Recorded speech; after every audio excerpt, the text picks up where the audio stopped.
हरे कृष्णा। गंगा दशहरा एक ऐसी पावन तिथि जिस तिथि पर हमारे 10 प्रकार के पापों का नाश होता है, जो कि हमें मन से, वचन से और हमारे कर्मों द्वारा बनते हैं। यह तिथि इतनी पुण्यदायिनी तिथि है कि इस तिथि पर गंगा जी अवतरित हुई थी। जब ज्येष्ठ मास के शुक्ल पक्ष की दशमी तिथि को गंगा जी अवतरित हुई थी। नारद पुराण के अनुसार इस तिथि में यदि हमें हस्त नक्षत्र प्राप्त होता है तो ये वही नक्षत्र है जिसमें गंगा जी अवतरित हुई थी। यह तिथि बहुत ही पुण्यदायिनी तिथि है, इसलिए इस तिथि का आप लोग भरपूर लाभ उठाएं।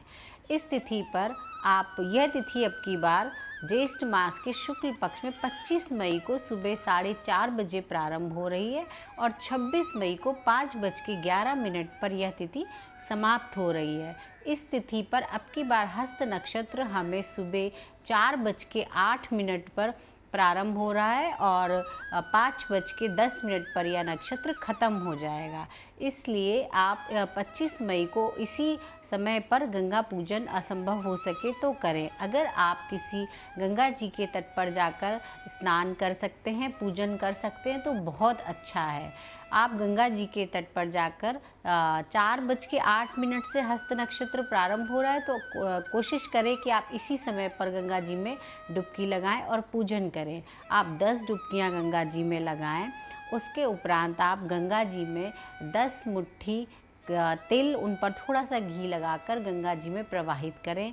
10 बार कच्चा दूध प्रवाहित करें, 10 बार पुष्प प्रवाहित करें और 10 बार ही मिष्ठान चढ़ाएं और चुनरी इत्यादि चढ़ाकर गंगा स्तोत्र का पाठ करें या गंगा जी के 108 नाम करें या गंगा जी की आरती करें। और गंगा जी के नाम पे छोटे छोटे आटे के या मिट्टी के 10 दीपक प्रज्वलित करें। और इस दिन अगर आप अपने पितरों के लिए तर्पण करते हैं तो उनको मोक्ष की प्राप्ति होती है।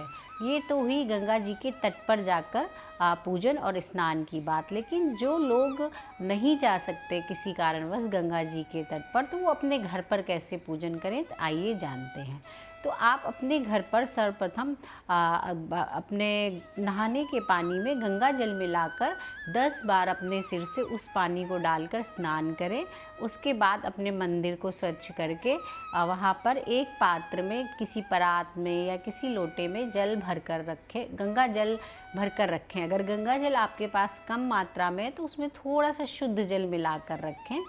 फिर उसमें आप ऐसा भाव करें कि गंगा जी हैं वो, और आप पूरे भाव से उनसे विनय करें, उनसे निवेदन करें कि वो उसमें आप गंगा जी का ही भाव रखें कि वो गंगा जी हैं। फिर उसमें आप 10 चुटकी तिल और 10 चम्मच दूध और 10 बार पुष्प चढ़ाएं, रोली, तिलक इत्यादि करें, माता की आरती करें, उसके चारों तरफ दिए प्रज्वलित करें।